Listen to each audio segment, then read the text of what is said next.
Bárbara, então é o seguinte, a gente está aqui para conversar um pouquinho sobre infertilidade masculina, mas sobre a solidão que muitas mulheres relatam, né, sentirem durante essa jornada, porque veem que seus parceiros não estão tão comprometidos ou tão engajados ou sequer tocam no assunto.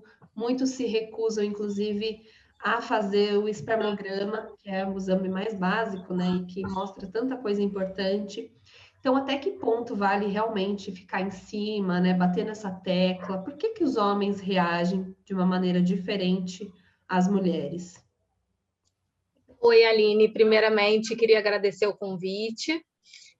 Já tinha te falado que sou sua fã, adoro o seu Instagram, a luta que você faz, né? Diante da infertilidade, é muito importante essa questão para a gente que trabalha com isso. Então, recaindo na questão do homem diante da infertilidade, a gente nunca fala, né, sobre a infertilidade ou só do homem ou só da mulher, né? A gente fala da infertilidade desse casal.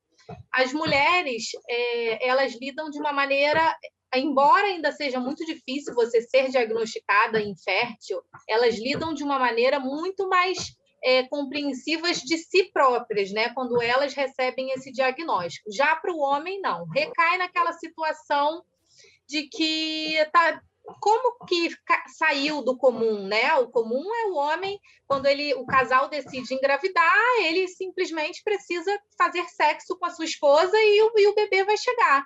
Só que em algumas situações a ginecologista indica que o marido faça um espermograma, e aí o marido já fica naquela situação desconfortável, já mexe num lado dele de masculinidade. O que essa médica está querendo insinuar? Que eu tenho algum problema?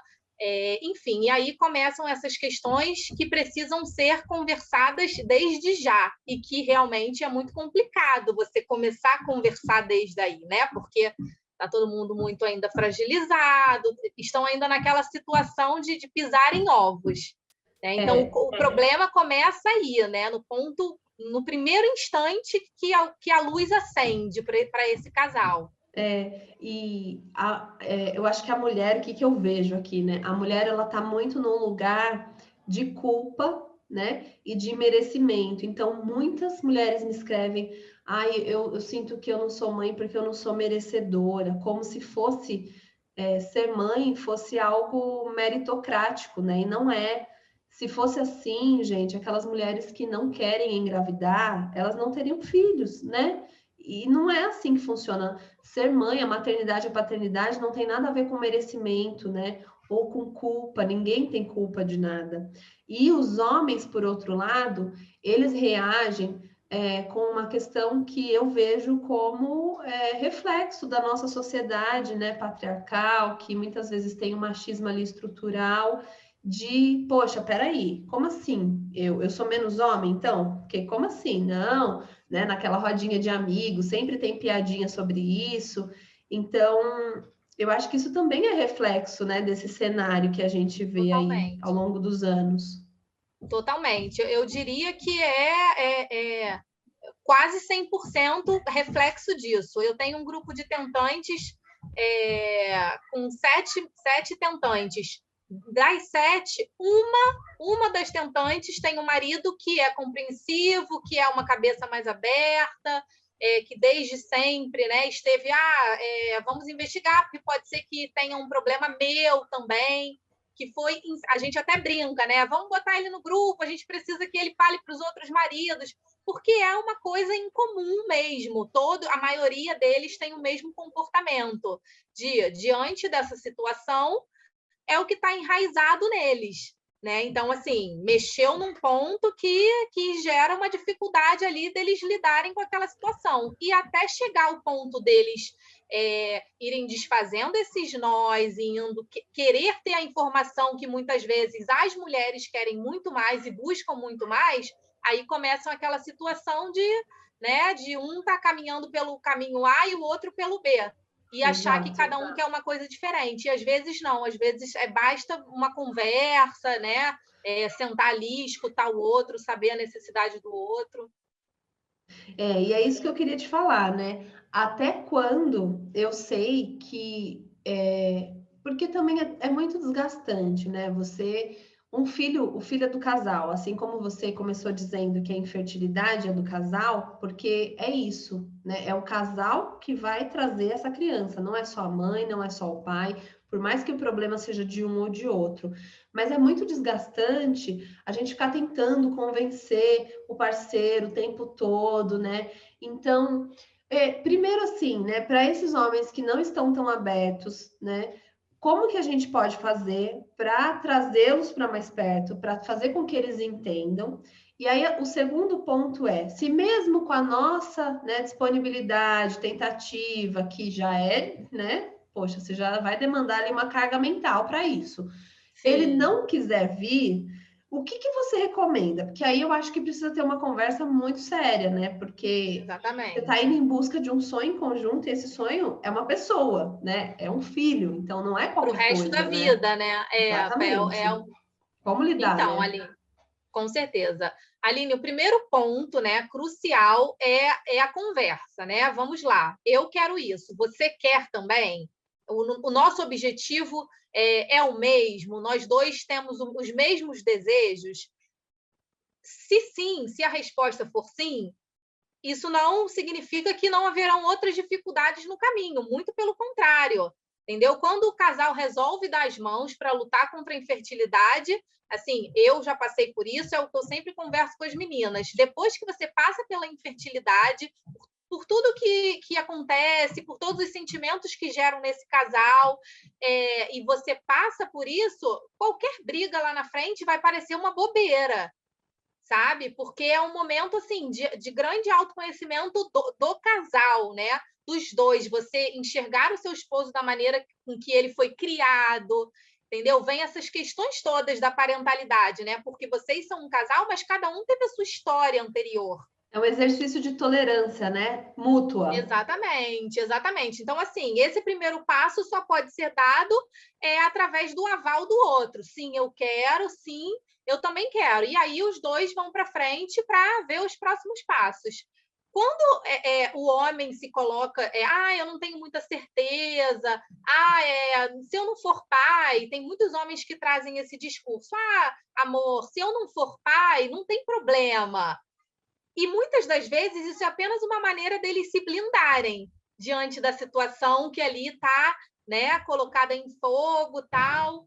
E aí, mais uma vez, você tem que saber chegar, você tem que perguntar, descobrir se aquele desejo existe, se não existe.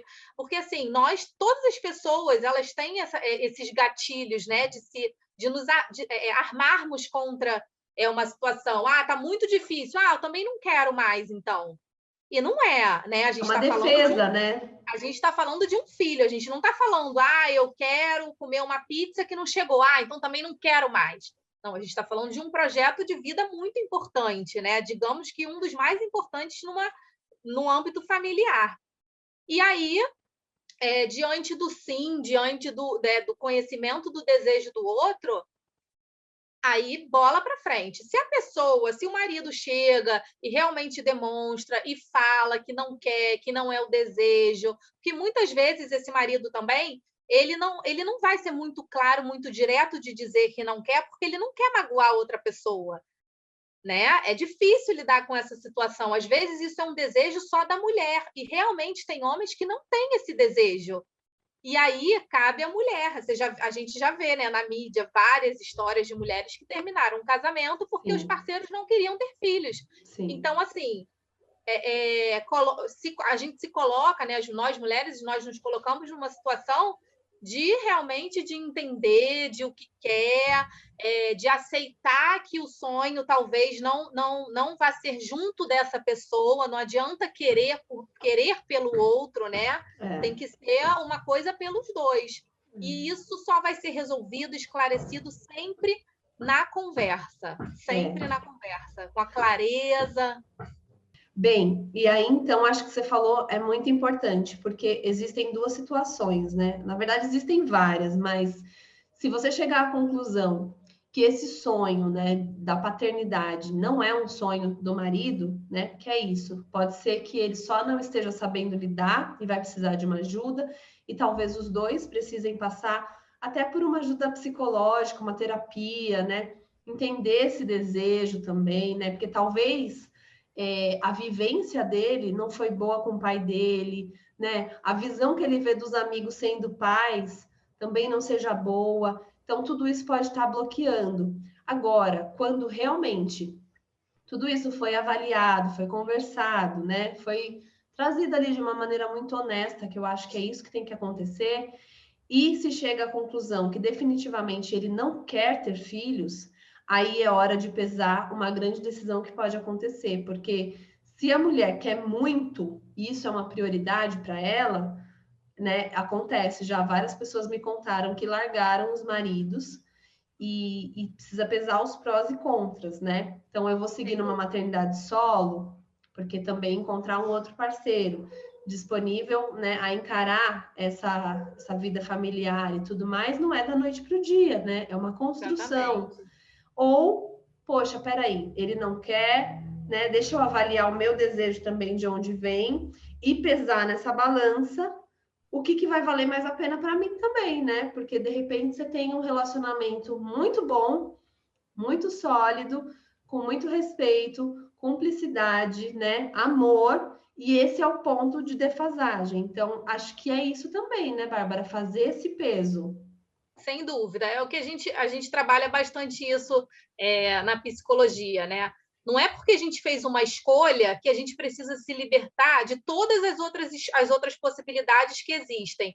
Quando uma mulher decide engravidar, aquele mundo parece que só existe aquilo no mundo dela, só existe ser tentante, só existe falar disso e as outras coisas não existem mais ou têm menos importância.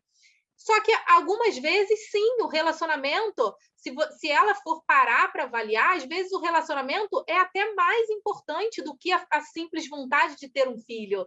Entendeu? Então, vale a pena terminar esse casamento porque o parceiro não está totalmente entregue, não tem esse desejo tão latente como a mulher tem. Entendeu? Então, isso tudo sempre, sempre, sempre tem que ser conversado. Eu sempre converso com as minhas tentantes o seguinte: antes de qualquer decisão, antes que o casal decida, vamos nos jogar nesse mundo de reprodução humana, o casal precisa passar por uma avaliação psicológica, eles precisam estar em terapia, porque assim, eles têm que estar preparados pelas coisas, as coisas que possam vir a acontecer. Entendeu? São Não é muitos uma desafios, brincadeira, né? não é uma brincadeira, não é a garantia, vai fazer, vou ter gêmeos e vou passear no shopping com meu carrinho de gêmeos. Não é assim. Não, Entendeu? não. Muitas gavetas ali vão ser abertas que estavam fechadas a vida inteira. Então, é um Perfeito. processo bem complicado.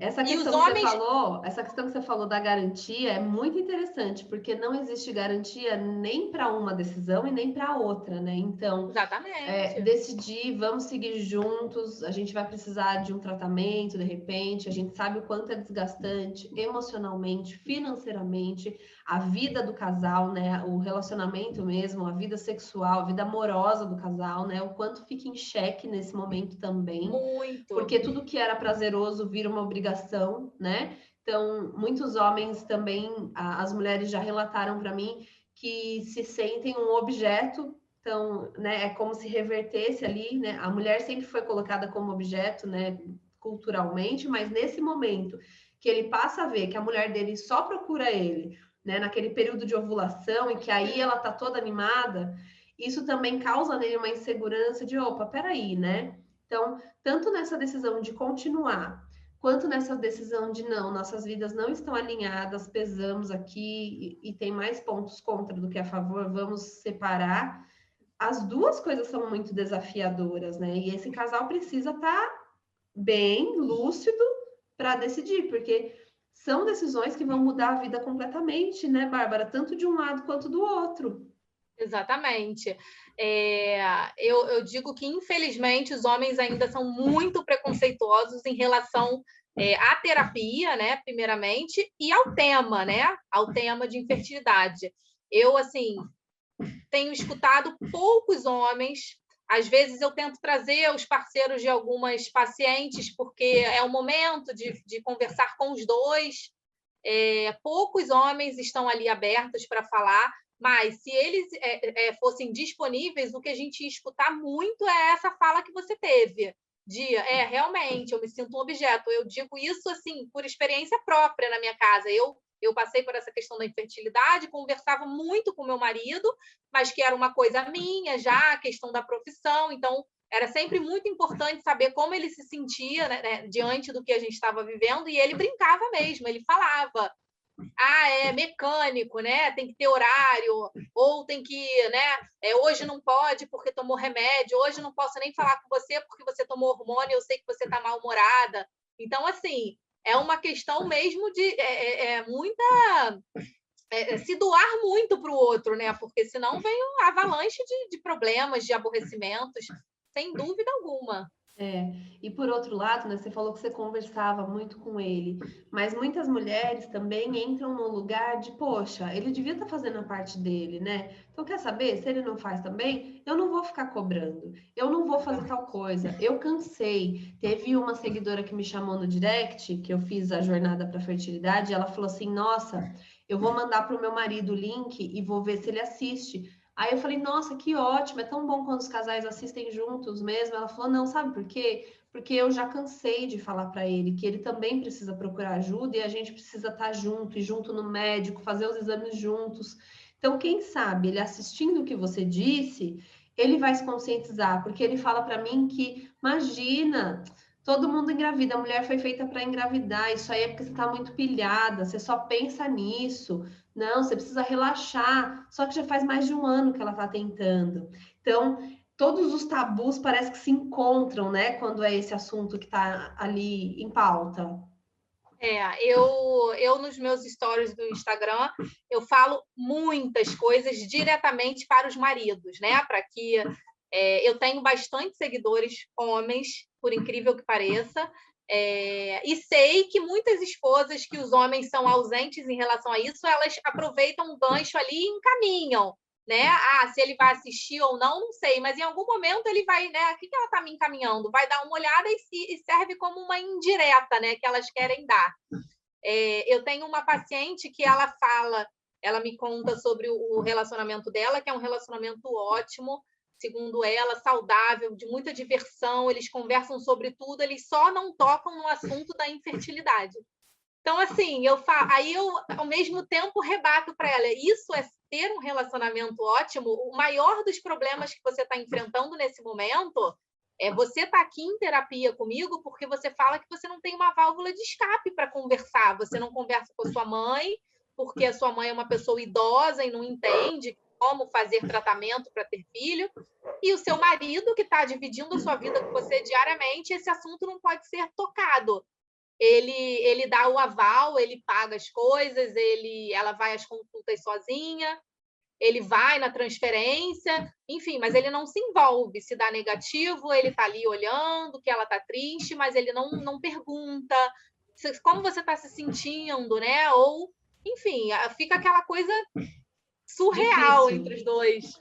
É muito difícil, né? É muito difícil, porque isso é muito comum, né? Então, o casal se dá bem em várias áreas, mas nesse assunto a gente não toca. Só que é o assunto que mais precisa ser tocado, né? E ficar empurrando essa sujeira para debaixo do tapete, ou ficar só fingindo que você está ali participando porque você está pagando a consulta, ou porque, já fiz o espermograma, então agora é com o médico. Não é assim, né? Porque a gente sabe que a carga emocional, às vezes, é a que mais pesa, né? E, poxa, e quando esse filho chegar, né? Então, essa é uma pergunta que eu também costumo fazer muito lá. Como é que vocês, enquanto casal, estarão quando esse filho chegar? Porque se você continuar tentando, tá, uma hora vai dar certo, uma hora ele vai chegar.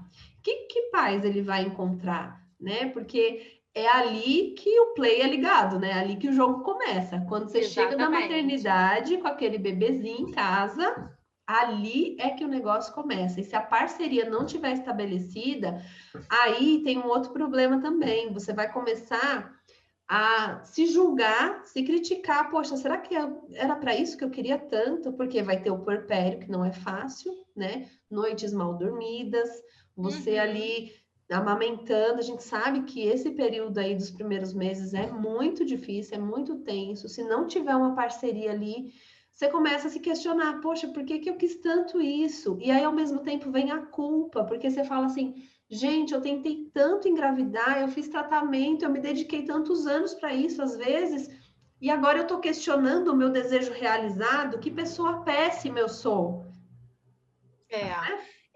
O que eu digo é que, infelizmente, a infertilidade ela é muito invisível, né? A gente acha que só acontece dentro da nossa casa. Então, hoje em dia, esse movimento da infertilidade, né, nas redes sociais, está sendo muito maravilhoso para as mulheres, principalmente, porque são elas que botam a cara, que dividem, né, que conversam. E eu acho que esse é o caminho para chegar e atingir os homens, sabe? Porque alguma coisa precisa ser feita para movimentá-los também, né? Porque eles se sentem retraídos, eles não querem tocar no assunto muito por essa questão de achar que só eles estão passando por isso. Exato. E não, entendeu? Muita gente, um vizinho seu que você nem imagina, tá acontecendo a mesma coisa. Então, tem que normatizar o assunto, sim, tem que trazer à tona. As pessoas famosas, elas têm que contar que fizeram, o que não fizeram. Normalizar, Justamente, né? Infertilidade tá exatamente, aí, é uma doença, como qualquer outra doença, né? Eu sempre falo, exatamente. se você está enxergando mal, você não tem vergonha de ir lá no oftalmologista, né? Vai precisar usar óculos, vamos usar óculos, né? Tá com dor de dente, vai no dentista, resolver o problema, enfim.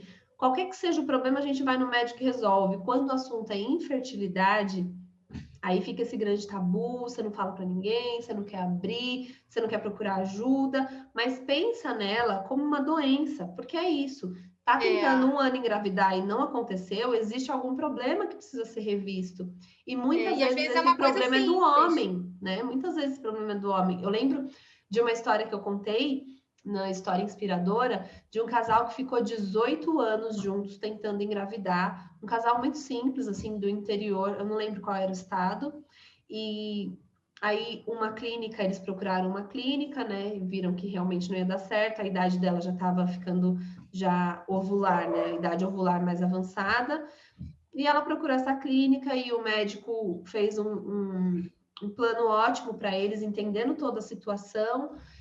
E aí, quando foi ver, tinha um fator masculino e ele nunca tinha feito um espermograma. Então, e no caso deles, não foi nem por ignorância, assim, né, dessa parte de machismo, nem nada. Ele não tinha informação, ele não sabia, nunca tinha sido pedido.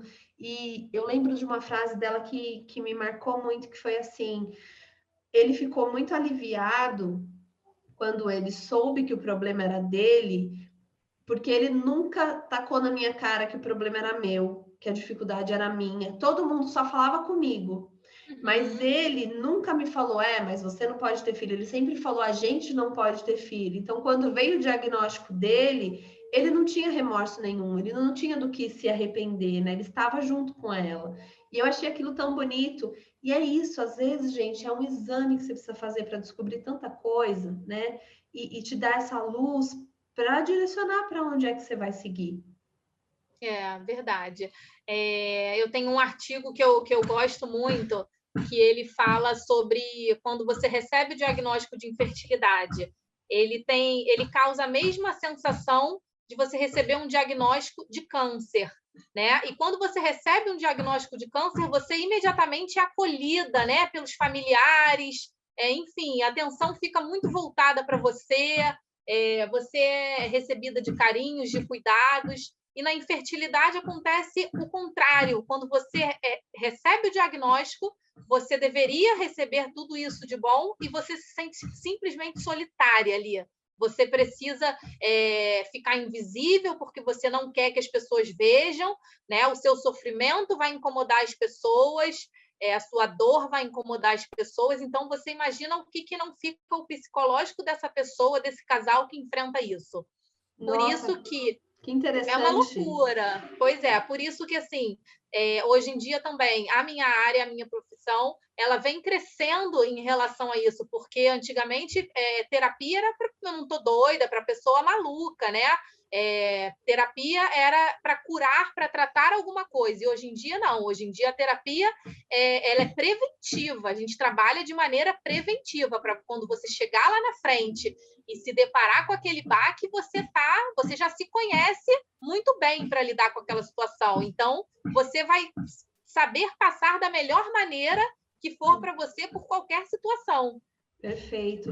E para quem se sente sozinha, né? Muitas pessoas me escrevem isso e a separação está fora de cogitação, né? E você realmente assumiu que a parte mais difícil vai ser para você, porque tem isso também, né? Tem qual é o seu limite? Então, se faça essa pergunta, né? Eu vou encarar isso aqui sozinha? Eu estou pronta para isso, né? Então, para qualquer que seja a resposta, a rede de apoio, gente, é fundamental. E hoje nós temos grupos, né? Então, no Mãe aos 40, por exemplo, a gente tem um grupo no Telegram que elas conversam muito sobre isso e você se sente acolhida, porque você vê que você não está sozinha. Tem muitas pessoas passando pelo que você passa.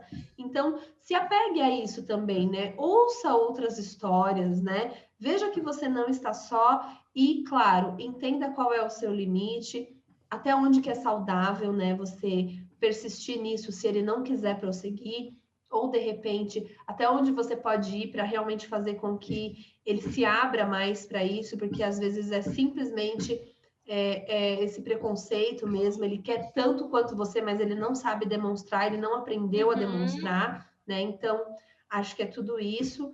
E só para a gente terminar, Bárbara, vamos só recapitular então coisas que essa mulher pode fazer. Eu falei aqui da rede de apoio, você falou do diálogo, né? A rede de apoio nesses grupos são maneiras muito bacanas disso, de você enxergar que a outra pessoa também está passando pela mesma questão que você, que eu acho muito, muito interessante, inclusive as peculiaridades que as tentantes trazem, né? São muito parecidas. O que elas trazem de diálogo são muito parecidos. Então, isso é importante, o diálogo o tempo inteiro, seja com o seu parceiro, se você tem, né? Muitas pessoas têm uma amiga que você possa dividir tudo, né? No meu caso, a minha mãe era a minha válvula de escape. A única pessoa que sabia de absolutamente tudo era a minha mãe. Então, assim, tem alguém para dividir um problema. Dividir o problema com alguém torna a situação mais fácil, né? E também a questão da terapia.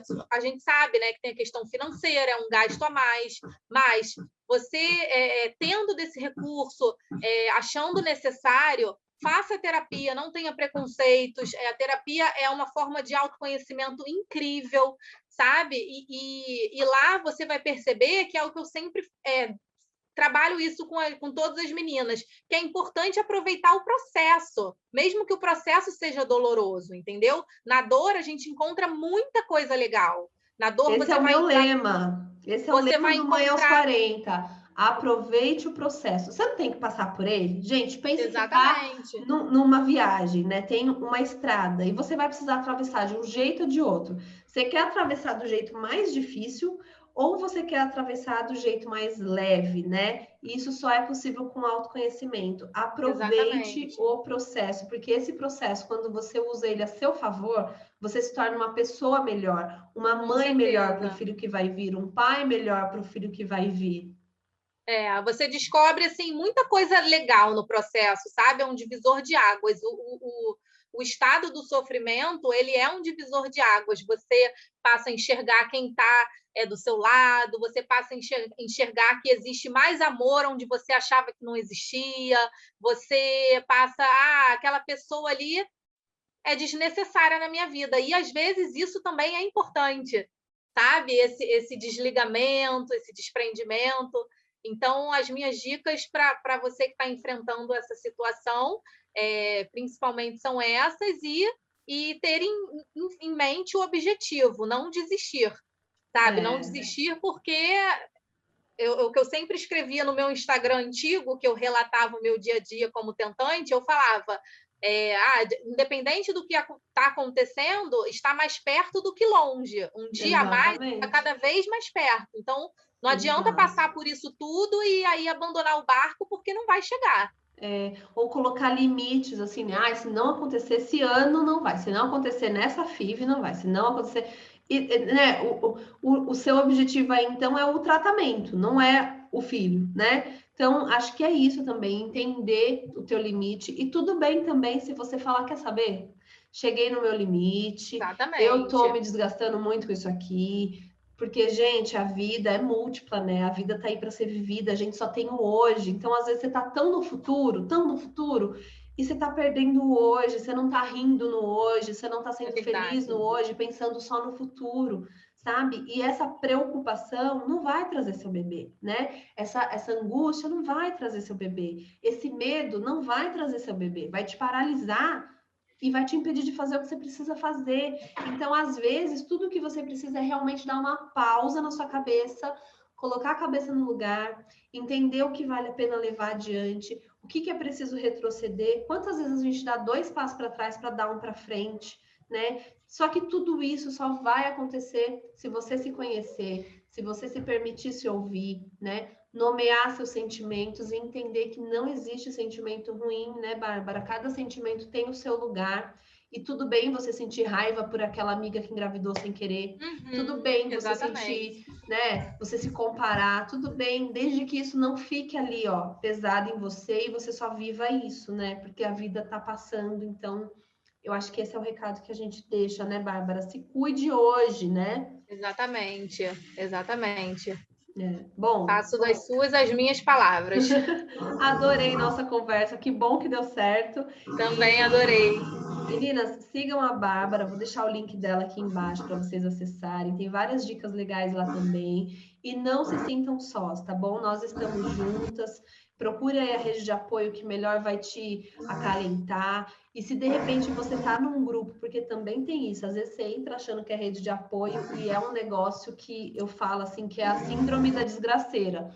É Uma verdade. conta que está tentando engravidar há 1 ano, a outra vem falar, ah, isso não é nada, eu tô há 5, já fiz 5 FIVs, já fiz É não sei o que lá. verdade. Você vai se sentindo assim como se você tivesse que contar a sua desgraça maior que a outra. Então, É. se você tá nesses grupos, pelo amor de Deus, sai, faz um detox, tá? E vai cuidar da sua Usem os cabeça. produtos com moderação, né? Vejam É, a qualidade, é muito importante, realmente. exato, exatamente. Faz uma limpa aí de tudo que não te faz bem, porque a internet também é a vida editada, então às vezes aquela vida maravilhosa da fulana não é maravilhosa coisa nenhuma, não se compara, né, com base nisso.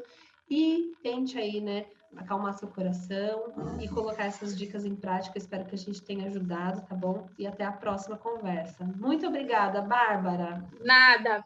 Beijo. Um beijo, viu?